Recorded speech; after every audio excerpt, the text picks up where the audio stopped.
The only difference from slipping like this is you doing this. That temptation slip, I did something. Yeah. He put the red stripe on my thing. See how that kick can follow that? So when I shoot this jab, right. See it? I get a blessing. As soon as you shoot that jab. After that, see it? You're on your bang. Boom. And that to the head. To the head. Right. See it? But you hear shoot this jab. Here, you got me. Bang. Here, kick. Bang. Here, kick it. Bang. Right there. Yeah. That's Thai-Kempo. Yes. First of all, Great Grandmaster Mozzie Taylor. I have 4 systems in my system, which is Thai-Kempo. It consists of Taekwondo, BKF Kempo, but we kind of changed that into King Wing Thai Buck, which is a way of the invisible fist, and Muay Thai and street boxing. I've been training and trying to develop a style for the last 35 years or more. My brother and friend and student as well is I'm a student of his too, and Broken Chung, my brother Michael Smith. We both been scientifically breaking down systems for over 40 years. And it just so happened at the time when I was thinking of a name of my system, Mike was also creating his system. And what we did was compare the two and combine the two. We're like sisters and cousins as far as the system is concerned. The Thai-Kempo with the boxing and the Muay Thai and the Taekwondo in the BKF system, it complements each other. When it comes down to fighting, when it comes down to point A to point C, you want to eliminate B. So we're talking about speed, we're talking about tradition, we're talking about eliminating tradition and be more of a modern fighter. And that's what we have done. Mike Smith, which is my great grandmaster, he can also fill it with more history of my system as it was being created. I'm gonna name all my instructors in my lifetime who have taught me, and these people is the only one who can say anything good or say anything bad about me, because these was the people who helped me get to where I am today.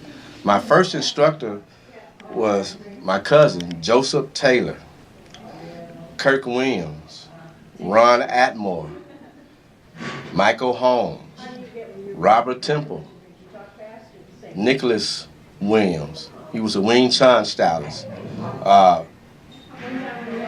Also, Cleo Williams, he taught me Wing Chun back then.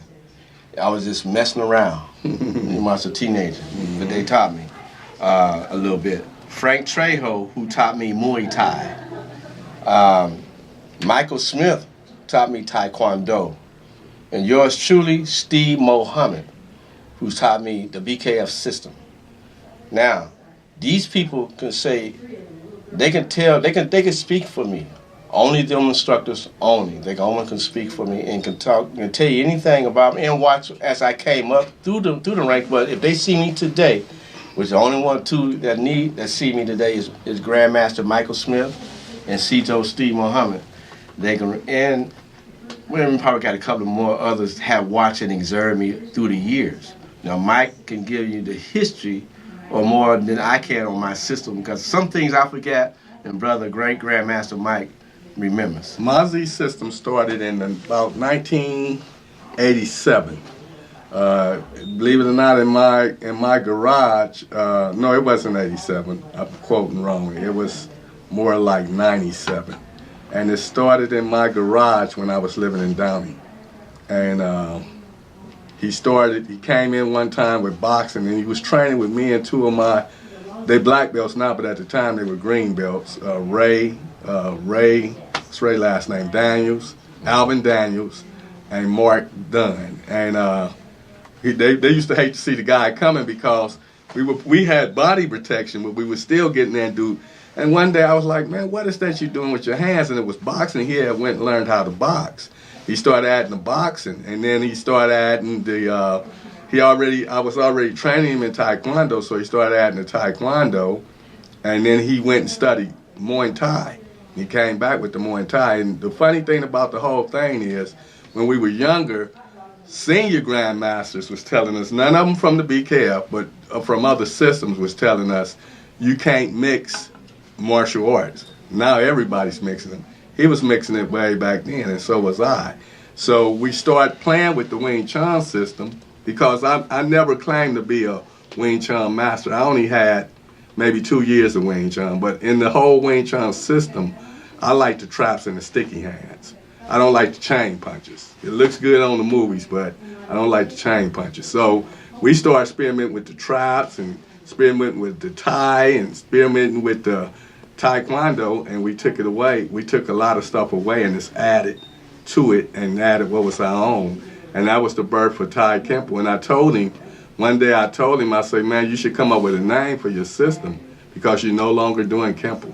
And that's when he came up with Thai-Kempo. And my system is called Broken Chun. Now, I heard that there's several grandmasters, Cold Pepper is one, who was asking, where did I get the name from? The name was the honor my instructor, Steve Muhammad, because before Mr. Muhammad changed the name of the system he's doing now, it was called Wo Yin Chun. So I took the Broken Chun from Wo Yin Chun, and that's why it's called Broken Chun. When Mr. Muhammad changed the name, I still kept the name Broken Chun, and it came from, that's what Broken Chun. Broken Chun has Wing Chun in it, Thai boxing in it, Taekwondo in it, and a little Aikido, but not much. The Aikido, nobody taught me Aikido. I taught myself, and I just joint manipulation. I don't have a lot of Aikido. I just have the joint locks, and that's what's in Broken Chun. Once I told Mazi to name the system, he named it Thai-Kempo, and from the Thai-Kempo, we just kept exploring and mixing our system. And now the systems, like he said, they're cousins because they're so much alike. You'll find a lot of his stuff in my stuff, and now he's getting more traps. You find more traps in his stuff. I think when the black belt becomes a high-level black belt, no matter who your instructor is, you become your own. I started with Taekwondo from Bryant's son and Mark Farrell. And from Taekwondo, I went over to Kempo because I felt like the Taekwondo didn't have the hands of the Kempo guys. They had the kicks, but not the hands. So I went over to the Kempo, and the BKF Kempo is the foundation of both of our systems. It's the foundation is BKF Kempo. Absolutely. Brother Steve Muhammad, I teach on the same principles that Steve Muhammad teaches, or I may say Sito Muhammad teach on. I learned from him that way because he made me the kind of fighter, the kind of technician. I'm a good technician, and give all credit to Sito Muhammad on that. I became a technician in the Kempo and Wong Yin Chun and now King Wing Thai. But I took some things and I added some things and I made it my own. And now we're no longer martial artists. This is now Martial science. Martial science. You are now studying martial science. Studying martial science now, which means you can break the martial science down. Martial science is you can incorporate anything. The thing about mixing martial arts that we both have discovered, it have to be blend right. If it's not blend right, you'll see the Kempo, you'll see the Taekwondo, you'll see the Thai. But when it's blended right, you don't see it. The only way you can see it is if the instructors show you this is a Thai move, this is a Taekwondo move. Other than that, you don't see it because it's well blended. So when you mix martial arts, you have to blend it right. And then, like he says, you take a lot of stuff to become your own. No matter what it is, to become your own movements. You have a constant flow of reality of the correct way to throw a punch, the correct way to kick, the correct way to throw a punch. That's very important in real fighting. That's right. And when it comes down to Thai-Kempo, we don't do tradition as much as we used to do back in the days because it's so outdated. Nowadays, you need to know how to box. You need to have some boxing skills. You need to have some hand trapping techniques for inside and close quarter fighting. Mm-hmm. You need to learn the 8 limbs of combat is Muay Thai. Mm-hmm. You know, and when you learn how to use your limbs as a weapon, it's devastating.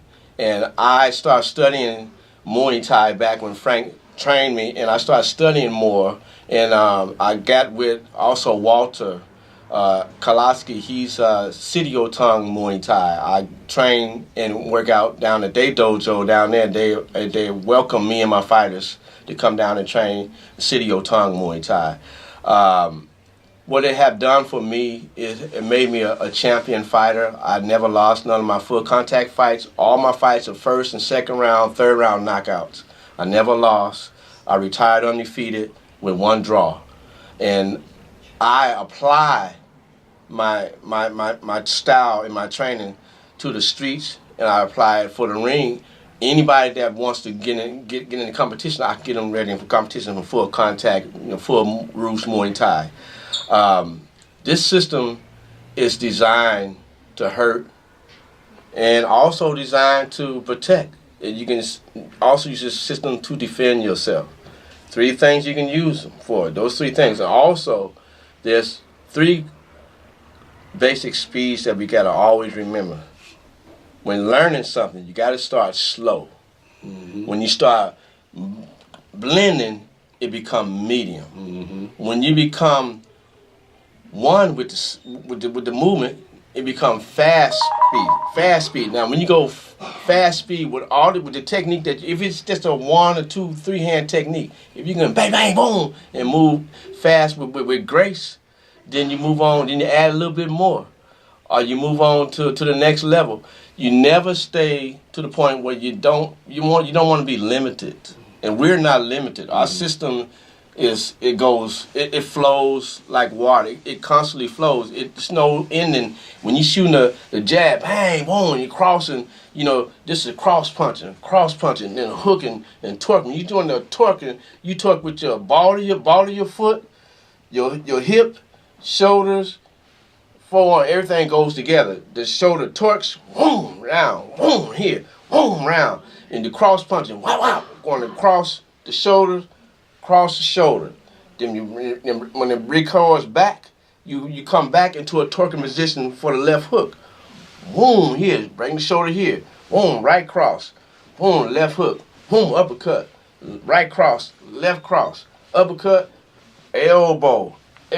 These things is done with the twisting of the waist, the ball of the toe, and the hip. And even though he's demonstrating at this table, if you really look at his movement is real short. We learned in that garage, because that garage was no size than this room we have here. We learned then that in fighting is where a fight starts and end at. That's right. Fight don't end on the outside. So it took away my Taekwondo habits of this leaning back and flashing real fast kicks. It made me come inside. Once you come inside, your knees, your elbows, and your fingers become important, because some people say your fingers. Well, I'm a strong believer in finger jab. Finger jab in a fight. Mm-hmm. I mean, if you look at the UFC, if you're a fan of the UFC and you have really looked at it, you just seen them finger jab and the referee give them a 5 minutes break. But what if it wasn't no Big John? What if it wasn't in the cage? There ain't no 5 minutes break. So I'm a strong believer in finger jabs. It's a lot of finger jabs in the Broken Chun system. There's finger jabs also in here. So we broke it down and we found that inside fighting is where it's at. It's not outside. Inside fighting is where a fight ends at, not on the outside. Now, there is moves where you go outside to do, but you really end the fight on the inside. We do what the opponents make us do to them. We have no sit foundation, no sit plan. There's no teacher said do technique number 3. There's no such thing as that. You do what you have to do, and you do what he make you do to him. So it's this rhythm. Fighting is rhythm. It's broken rhythm and smooth rhythm, and you use both of those to defend yourself. I remember me and him was teaching for the LAPD 77 division, the Jeopardy program, and the officer that was over the program, she pulled us both to the side and said, "You guys can't teach that." And Mozzie was very upset. I was upset also. So what it did, we humbled ourselves and taught, the basis of Kempo. We taught that there. They wouldn't let us teach finger jabs and going into the throat and joint locks, which anytime somebody limits your teaching, it makes you move on to your own. So we open up our own school, and we taught what we wanted to teach. But both systems sound very violent, but that's what it takes to survive on the street. You got to really know how to fight. So you aggress from that, and you become very scientific. That's why you say martial science instead of martial arts. You become very scientific, and you do what he make you do to him, using no way as way. You have no way as way. Mm-hmm.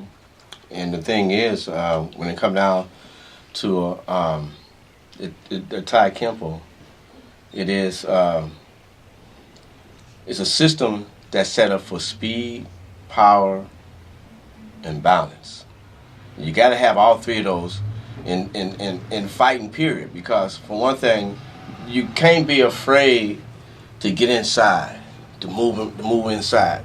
Like I said, like Grandmaster Mike say, the fight starts inside and it ends inside. There ain't no too many fights on the outside unless you get hit with an overhand right coming in or something. Or you're a super good kicker. Doing a good kick where you can fly and jump in here and kick somebody in here and knock them out. But that's very rare. But a lot of people I noticed in my years of coming up, I would go to different schools, and I only go to schools on their fight night, like Ed Parker, International Association in Pasadena. I just go down to these two schools just for sparring night, and to see the people and move with them on fight night. Is a lot of them was scared to be inside because they clash. When you clash, they stop. Full contact. When you clash, you don't stop. You bang.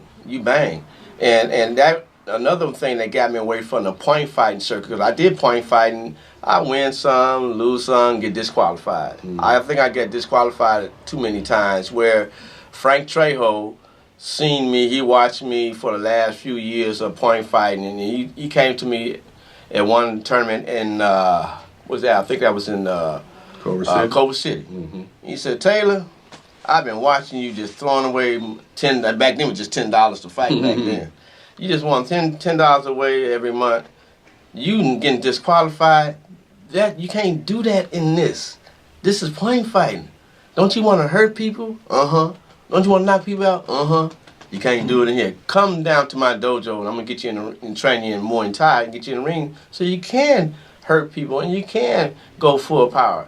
And that's the best thing that ever could have happened to me. When Frank took me up on his wings and taught me Muay Thai and boxing, Mike taught me the Taekwondo, Steve Muhammad taught me the BKF system. I had it going on then. Mm-hmm. That's all I needed right there, and I took it and I made it my own.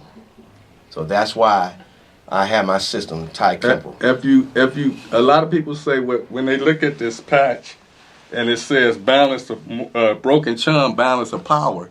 A lot of people ask me, what do I mean by that? Well, what I mean by it comes from two systems that I know.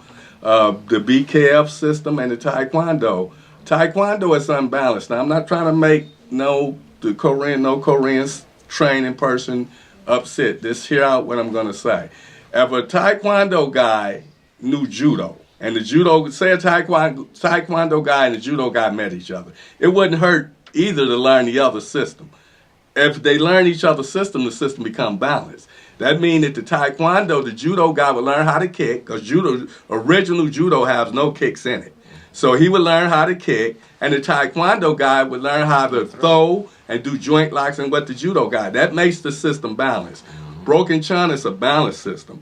It's have everything. He will tell you, and anybody who know me will tell you, back in the day, I was a kicker. I did a lot of kicks. Any kind of kick you name. Jump, spinning, back kick, hopping heels, crescent, axe kicks. I could do all that because of my foundation of Taekwondo. I learned it. That's outside fighting. I couldn't end a fight with that. I mean, if I land a good head kick, it'll put you to sleep. I still believe that kicks does more damage than punches. But I learned that fighting on the inside is where a fight starts and where it ends. And once you're on the inside, you have other weapons. You have elbows, you have fingers, you have knees. You didn't have that when you was learning just how to kick. When I was learning Taekwondo, it was 80% kicks. Now it's 90%. So it helps you with, and you keep those kicks. Those kicks are still effective, but you blend them in with what you got now and make it more even. It makes you, it's scientifically advances you to where you learn how to use your legs from the inside to the outside instead of this outside kicking. Yeah, cause long as you is teaching tradition, then you're not martial science. You're not doing martial science. If you're still teaching in tradition the same way, the traditional way, then you're not martial science. You just still into traditional way of martial arts. You're not martial science yet. You have to evolve. You have to learn different styles, because on the street fighter fight on instinct, and he don't train. He just know how to fight. He's confident in what he throw at you, because he done knocked out so many people, or he done mugged so many people. So he confident. So he see somebody like you or somebody like me, and figure this is another victim. But lo and behold, he'll find out inside less than 5 seconds that he done messed with the wrong person. Now, it's because the way I train. The way you train is the way you fight. I heard as Sito Muhammad said many times before, the way you train is the way you fight. That's true. If you don't train worth nothing, you ain't gonna fight worth nothing. If you train hard and faithful and diligently, and you put your work in, you'll be magnificent on the street and in the ring, because you put the time in, because the way you train. And most of your street fighters, especially when they come from the South Central area, East LA, I mean anywhere where it's rough, most of your street fighters, me and Mozzie had a kid named One Punch. He was a Crip. They called him One Punch because he was hitting people one time. And we taught him at Southport, right in the middle. Southport is right in the middle of the ghetto. Right in the middle of South Central, 53rd and Avalon. And we was teaching there. People wouldn't even come to the school because of the area it was in. And we took that kid, we took him off the streets and started teaching him and Michael Taylor. And both of them was good street fighters already. One Punch became a seasoned good fighter because he was just hitting people and dropping them. He learned how to fight right. Was that the one that I fought? Yeah, that's Robert. That came in, and he wanted to challenge one of us. Yeah. And I said, "Can I do it?" That was Robert. His nickname was One Punch. I forgot that One Punch. That was One Punch. He hit you one time. Knock you out. And we taught that kid, man, that kid got good. We took him to a point tournament. Same thing happened to him. He got disqualified every time he fought because he'd load up. But he became a real good fighter, and he stopped gang banging. He got so good. So did Michael Taylor. So it's your students become a part of whatever you are. So, and you emulate the instructor. I'll emulate Mr. Muhammad until I'm gone from this earth, because it carries on his way. It carries on the way of Bryant's son, Mark Farrell, Sticky Hands Fred. Fred's the only person that I knew. I went to high school with a guy they called Sticky Hands. People thought they called him that from stealing. They called him that because he was a Wing Chun guy. So Gatto Cooks, Mr. Robert Temple. You learn from people when they teaching you. You absorb what they learn. And the thing is, now I'm working on another system to add on to Thai-Kempo. It's a leg system. I'm going to talk with my brother here on it.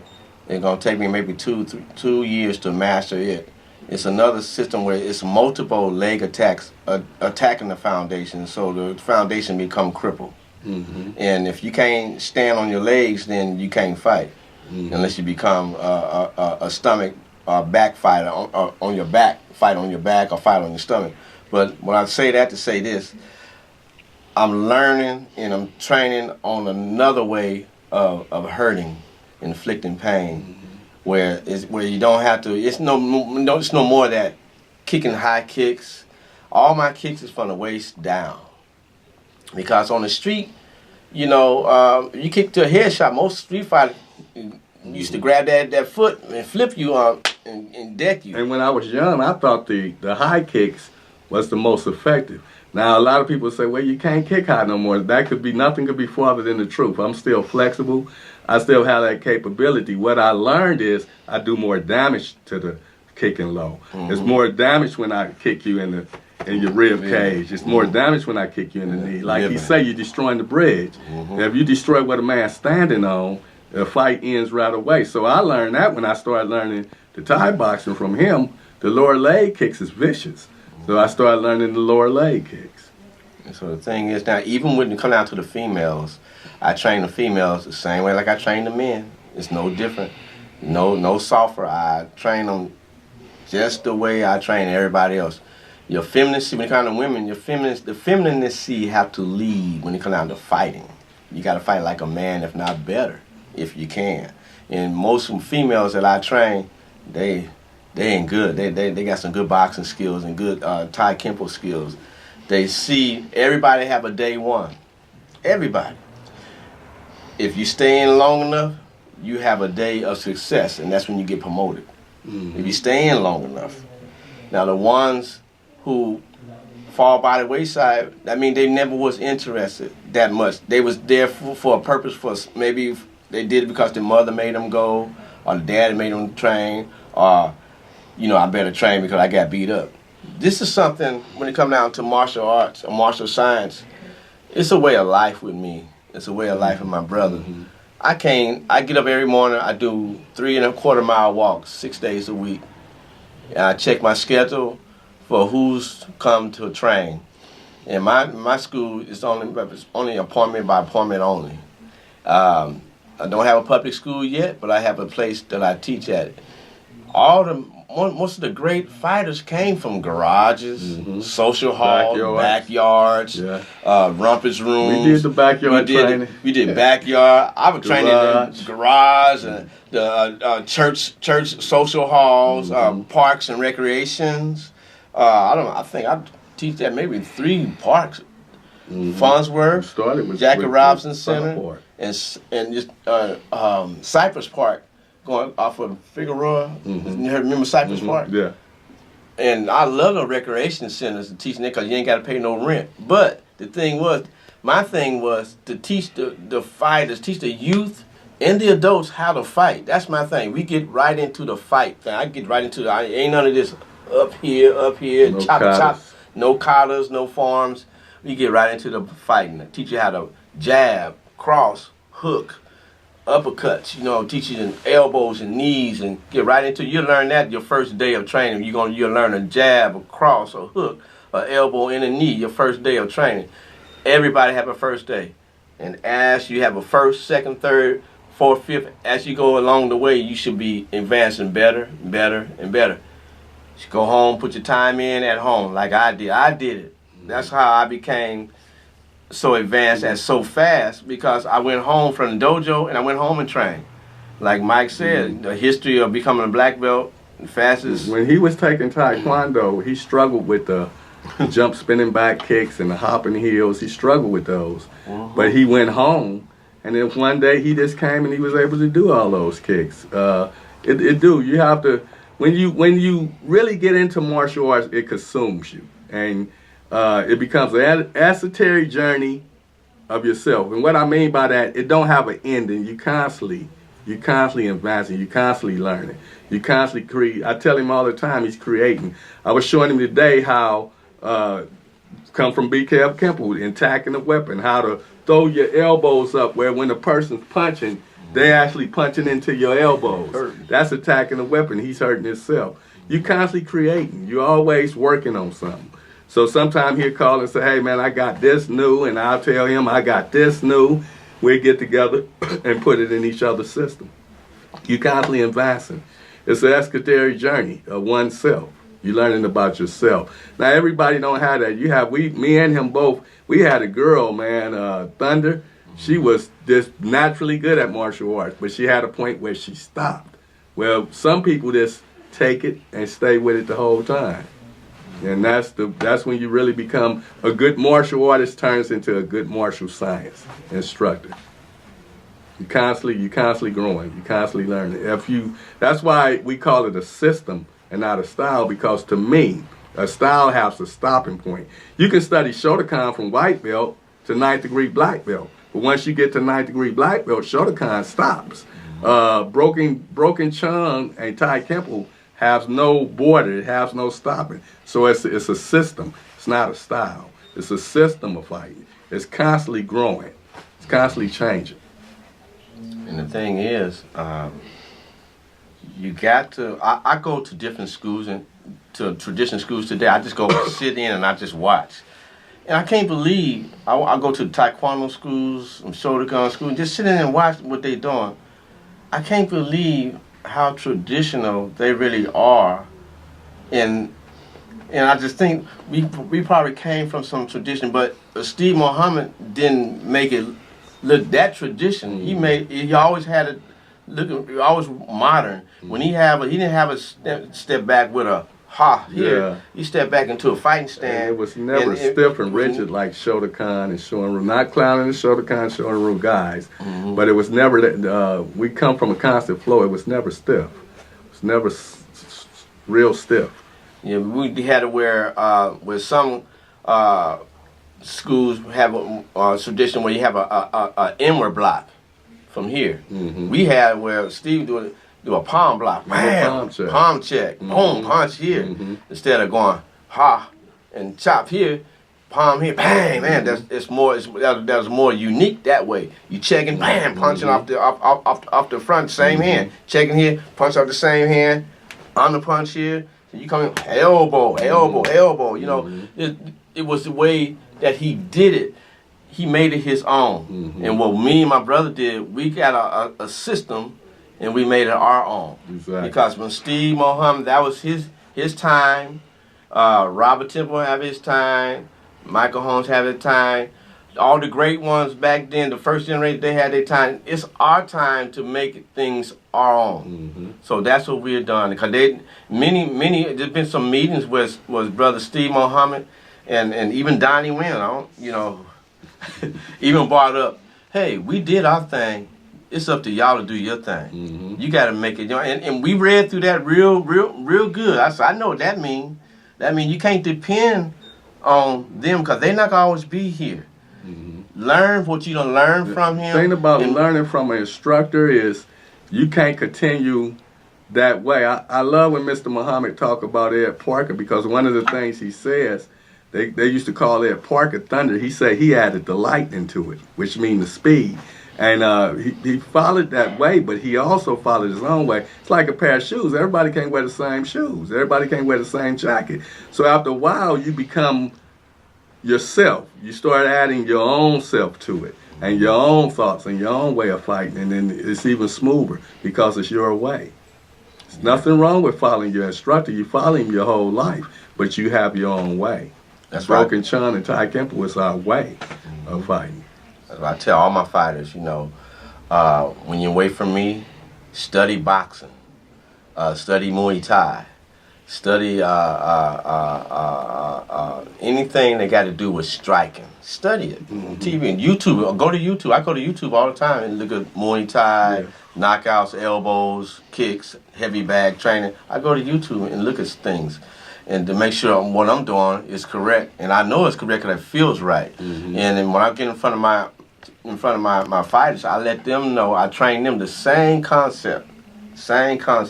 I tell them all, study, go home and study. Don't just wait till you see me, because if you do, you're gonna progress, but it's gonna be a slow progress. If you go home and train, go home and study, and I see you study boxing, look at TV, look at UFC, study the striking. Look at UFC knockouts. I love when they have UFC knockouts or MMA knockouts or boxing knockouts. Because of the UFC, now people think that that's the correct way to fight, and to some points it is, because the UFC, the mixed martial art fighters, is direct. They don't have no sit technique. They just direct. They're kicking and punching and elbowing and kneeing. But the thing about even in that sport, they have things in it that you can't do. You can't finger jab in the UFC. Certain elbows you can't use. Can't kick in the groin.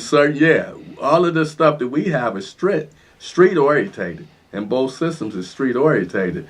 We do, go back to what I said, we do what he make us do to it. We have no sit plan. It's like he was telling me when he teach, he don't write down, well, I'm going to teach this today, I'm going to teach this. He just go and teach. He does what he feels. Exactly. So that's how you teach it, that's how you apply it. You do what you feel. For every action, there's a reaction. So Broken Chun and Thai-Kempo have reactions to whatever your action is. We don't have a technique. Teacher said stop here. Now teacher said punch here. Now teacher said, there's no teacher said. You just do whatever. Whatever works, you do it. So it's no sit pattern. For every action, there's a reaction. This is my reaction to whatever you're doing. Yeah, I'm going to say this in closing. It had been 44 years of martial arts. I started martial arts because I was being bullied by the neighborhood bully at 12 years old. From 12 years old to now I'm pushing 60. It's been a long road, and it's been a interesting road because I got a chance to find out what it's like to really use the martial arts, to really use to the point to see if this stuff can make it work for me. When I beat that bully up, when Joseph Taylor taught me 4 moves, and I mastered them 4 moves in 6 months. I practiced every day. I avoided the store where he used to hang out at in my neighborhood. I avoided the store, went the long way. Went the long way to avoid this guy for 6 months. Once I mastered those 4 moves, I was ready for the bully. And he was right at the store where he normally be at. And I went up there. I told my mom and said, boy, you better bring my cigarettes back. You better not come back with a black eye and bust a lip with a torn shirt. So, all right, Mom. I was confident. Closer I got to that store, I seen him. He's hanging against the wall, leaning against the wall. I said, he's a big black dude, big dude. And I said, here we go. Hey, man, where you been? I said, I've been doing my thing. What's up? Well, you know what it's going to be like. Give me that money. I told him these final words. I said, I'm not afraid of you no more, and you're not taking my money no more. Benny. His name was Benny Robinson. I'll never forget him. Benny Robinson. You're not taking my money no more. He said, boy, what you say? He stepped back and threw the punch, and here it go. Block, verse punch, sweep, punch, stomp. That was all I did so fast. It was over. And he was on his back so fast, he begged me, please don't hit me. Don't hit me. Please don't hit me no more. Please don't hit me. I said, now get up and get out of here.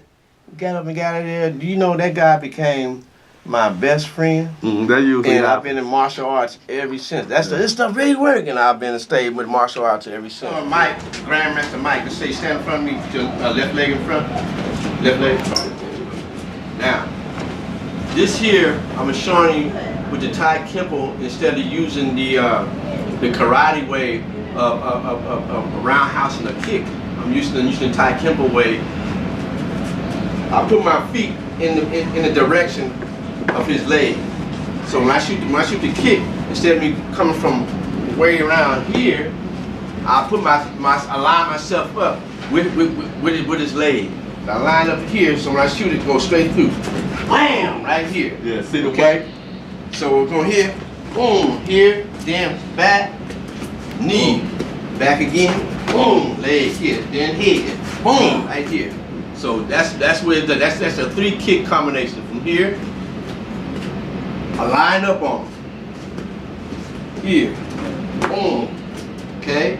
Now, if I'm gonna go inside inside the calf area, I go around from here for the left. Boom. Here. Now kick the handspring again.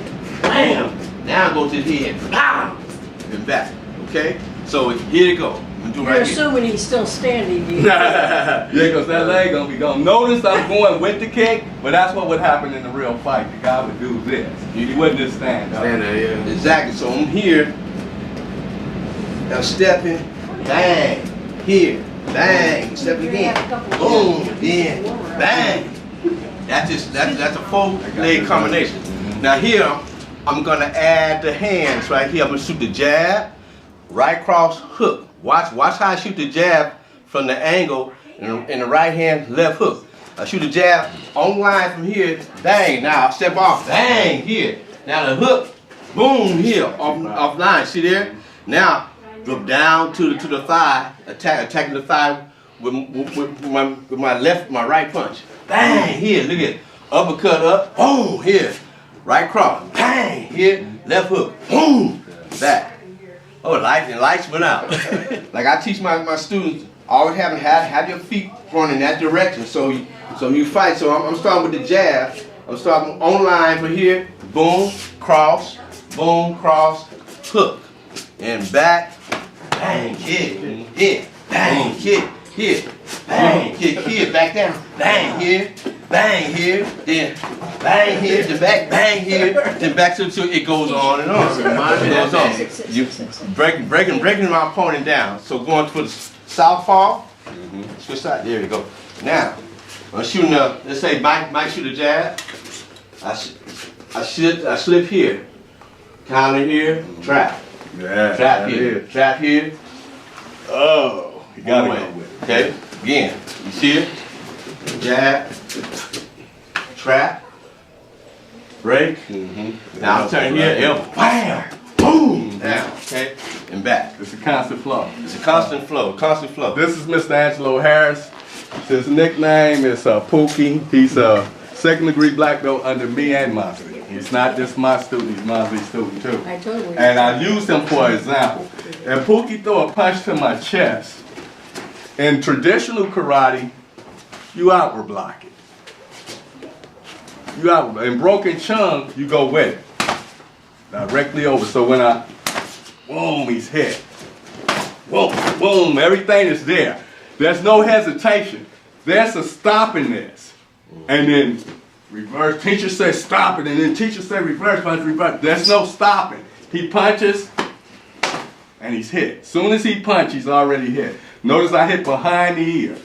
That's target select. Remember we were talking about target selected. I selected hit here. Because in boxing, professional boxing, and both of them is know about it, this is off limit. There's a reason why in professional boxing you can't hit this. This is the vertebrae. Starts the brain memory, runs all the way down to your tail, to your butt. So you hit, have to put it like that. I'm hitting here. So what I'm doing two things. Here go the Thai-Kempo. I'm slipping. Now when I slip, wham, he's hit. Wham, he's hit again. There go the elbow. Wham, he's hit again. It's done fast, but it's supposed to be done like that. The student learned how to do it. And then boom, boom. But once you learn it, it's a constant flow. Bam, he's already hit. Bam, he's hit again. It's a constant flow. You're constantly moving. Me? Yes. Put your gloves on. Uh-oh, going down. I'm gonna let you know that you're never too old to learn martial arts. Dr. Reverend Caroline Taylor is my first degree black belt, my senior black belt. She has knowledge, a lot of knowledge of martial arts in my system. She know all the basics, and she know advancement. And she came from, we've been now about 6.5 years of training, and she can stick pretty good. Step on the floor, ma'am. Put your left leg in front. Come with a right punch, left hook. Now watch how she throw her right punch, which is a cross punch, and left hook. Watch the power and the technique of it. This is a woman of 77 years old. 77 years young, I'm sorry. I don't want to get keyed. So she's going to throw a right punch, left hook. Here we go. Right, left, boom. Here we go. Again, right, left, boom. Spin out. Right, left, boom. Now give me a right body shot. Here, boom, hook here. Boom, uppercut. Boom, knee. Boom, spin out. Go southpaw. Lift up, southpaw. There we go. Give me a straight left. Boom. Now notice how she do the straight left. She steps in. Boom. She steps in and throw it with the hip. You got to remember, everything rolls off the hip and the ball of your toe. Even if it's torquing cross, and when it come down to hooking, same thing. The ball of your toe and the hip moves together. So she gonna throw it straight left. Boom, hook. Boom, knee here, boom, kick, there we go. Now, you're gonna slip, I'm gonna throw a jab, you're gonna slip to the left, hook here, no, straight left, I'm sorry, you're gonna slip and throw me straight left. Slip here, hook, bam, hook, boom, uppercut, boom, hook again, boom. Now see how she coming around and wide? Now, these is good. Once they connect, you're going to sleep because she torquing the shoulder, here, now throw me a hook here, boom, again, boom, hook here, boom, boom. All right, now straighten, now turn and stand in here this way, face me this way, there you go. Now, throw me a jab, hook off that jab, Give me uppercut. Boom. Straight left. Give me straight left. Oh, straight. Bang, there you go. Hook. Boom. Now I'm throwing that hook here. You're gonna go hook here, hook here, hook here, hook here. 1, 2, 3. Again. Hit. 1, 2, 3. Again. 1, 2, 3. One more time. Hit. 1, 2, 3. All right. Thank you. Last part. Thank you. She black. We can't get no claps for her?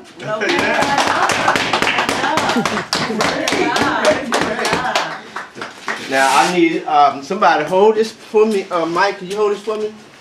No, Pookie, come here. No, Mike. I was gonna say, you should send your help. I mean, I want to see how long that was going to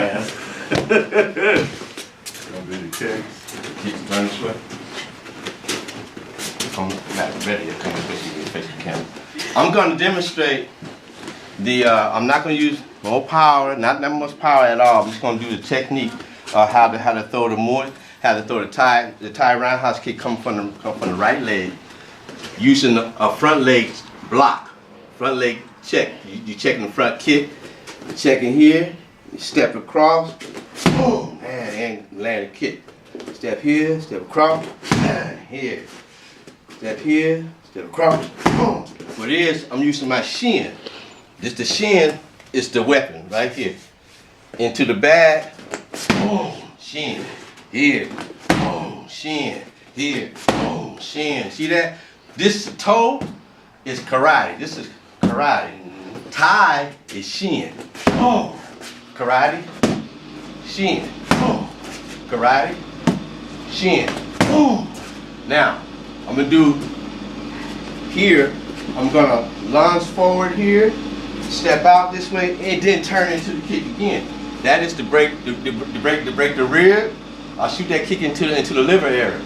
So here, check, step here, step around, come in. Boom. And check here, step around, step here. Boom. Step here, take here, step around. Boom.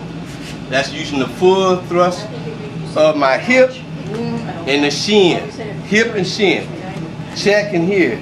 Check in here. Step off the line. Come in. Boom. Check the kick. Run the kick here. Step off the line. Kick. Boom. As so. Now turn to face me. I'm gonna show the ball kick come from the rear. It go at an angle. Angle right there. You go. Ball kick come from the angle, come from the rear. Thai kick from here. Boom. Yes, here. Boom. Turn here. Bang. Spin the back kick. So hand stays here. Boom, boom, boom, boom, boom. Yeah. Bang. Yeah. Bang. Turn. Bang. Back. Then bang, bang, bang. Boom, boom. Here. Boom. Yeah. Yeah. Boom. Turn. Boom. Back. One more time. Punch. Cross. Hook. Uppercut, uppercut, uppercut. Bang. Hook again. Boom. Thrust. Yeah. Boom. Thrust. Woo. Spin. Bang. Thrust again. Okay, now, step here. Front kick. Front kick. Come around this way. You see? Yeah, I got it. Thank you. Thank you. All right, now, this is for, I'm gonna turn the front kick to attack the lead leg. So what it is, I'm stepping here, stepping across, gonna turn it that way, and bang, like this. So I'm here, step down, step across, kick. Boom! You see how his waist, notice his waist shift when he step off? The waist there, that's the load up of the kick. Oh! That's the difference in the karate kick and the Muay Thai kick. Is the weight, he puts his waist behind. Oh! So if he missed Pookie, he would go all the way around. Where a karate kick would stop. You gotta remember, you have to have a rhythm. You have to have a fighting rhythm. Now I'm gonna come here, step, and shoot it out that way, okay? Now this is where you wanna attack the leg, use your initial move. I'm here, left knee here, bam, right there. That's short. Yeah, here, bam, right here. Knee in, bam, right here. Attacking this just the front leg. If you was like, let's say put it about right down a little bit. There you go. fighting on the street, bang, boom, boom, boom, bang, boom. Step here, or here, come in this way. Left knee forward, step in, bam. Left knee forward, come in, bam. That's what breaks the line. Left hand, hip, bam. One more time. Hip, bam. Okay, watch this. Here, bam, there. Oh, heel kick. That's what I'm gonna give over for that other kick. When you're going from here. 1, 2, step around, 3. That's the hook kick. I'm gonna have the hook kick there. So one more time, we're going here. Shift, hit, bang. Then from here, step down, step across, bang, like this. Back in place. Thank you. And kick. Okay, now this is where when you're learning how to shoot a jab, the hold the mitts is a certain way that he had to hold the mitts a certain way for me to get a good jab. So when he's at the left mitt, the left hand got to go pop like this. So when I shoot the jab, get to the hand, come over. kind of meet me at the same time. Again. Yeah, probably so. Again. Okay. Okay, now you go pop. Then the right hand, boom. Now keep the right hand like this. Keep it stiff like this. There you go. Now turn this for the hook. Boom. So you jab here, bang, right hand, boom, hook, boom, jab, right hand, boom, hook, boom, jab, bang, boom, yeah, bang, boom, bang, boom. Then bring it down, knee, bang. Bring it over like this. Turn it like that. Turn. There you go. Then that's where the Thai kick is. Up, boom, Thai kick, boom. Hands up again, jab, right hand, hook, boom. Kick, turn. There you go. Down, bang, back up, bang, boom, hook, kick. There you go.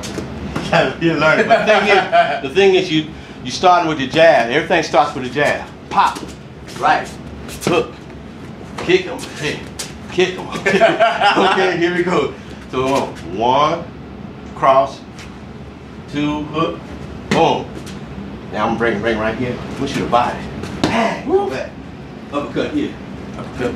Boom. Body. Bang. Uppercut. Boom. Woo. Body. Bang. Uppercut. Boom. Body. Bang. Boom. Boom. Boom. Boom. Boom. Kick. Bang. Up. Yeah. Bang. Killing me. You know, there we go. Get together. Hey. Good class, y'all. A lot of people didn't show, but that's okay. We did it anyway. But they'll be hearing about it. Thanks again. I want to thank everybody who did come out. Thank y'all. Thank you, guys. Everybody. I appreciate you guys. Y'all are the faithful ones. And you see our little future martial arts, his little fists are just a go. Exactly. Oh yeah, look at him. Oh yeah, he's like that. There we go. Oh, he's smiling. Yes, he is. He is a cutie. I know what's going on. I know what's going on. Yeah. Thanks a lot, man. These ones too. Yeah. I know. Yes. Every time I come out there, I want to do like, I come out.